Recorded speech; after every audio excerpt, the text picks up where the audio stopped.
I'm looking at an MLK portrait in my studio. I felt like I would say some stuff. I'm sure that some people would accuse me of trying to be like one of the good whites or whatever. Hey, how's it going, guys? Whitey here, trying to tell you about what I think about MLK. I know it's not necessarily what also you could see how I could be a little self-conscious, right? Talking about somebody that with good reason should be held in very high regard. There are people that for some reason want to bring up the less noble or less respectable parts of his private life or his personality or whatever. I would probably say, guess what? Your dad probably did the same shit, but he didn't change the lives of every Black American in this whole country and bring people together. MLK wrote some books that were more about the true meaning of Christianity than any other book that I've ever come across.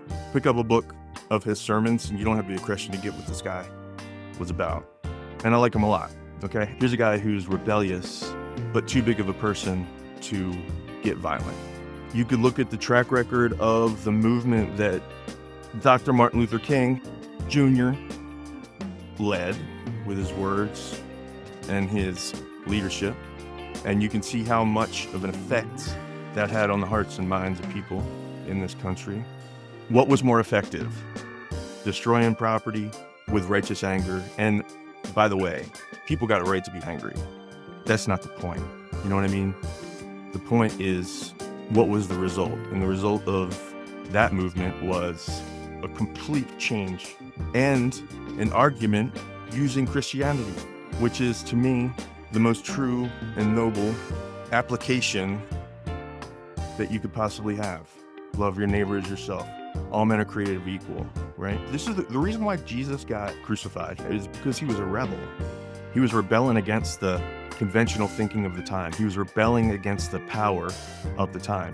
He was also rebelling against the religious authorities of the time. And then there was a whole bunch of pomp to that culture, power of authority, and then they became, I don't know, oligarchical or whatever. When I think about Jesus, here's a guy who's like, yo, let's go to a village and wash some poor people's feet. Do you see the message in that? Nobody's above anybody else. That's the message. The message is brotherhood and sisterhood, and there's no better message. Like, when they finally made an argument, a reasoned, logical argument that seemed hard to argue against, using the piece of paper, the same text, the same document of America. It's right there. All men are created equal, right? You claim to worship this ideal of America.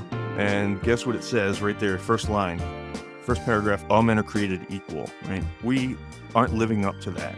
And that's basically the argument that compelled a lot of people.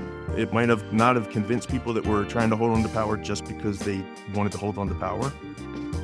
But eventually, those people metaphorically get dragged through the town square once enough people believe. And I think that change in hearts and minds is true. When you see Martin Luther King speak or you read what he writes, it's really hard to argue that any human being holds supremacy over any other human beings.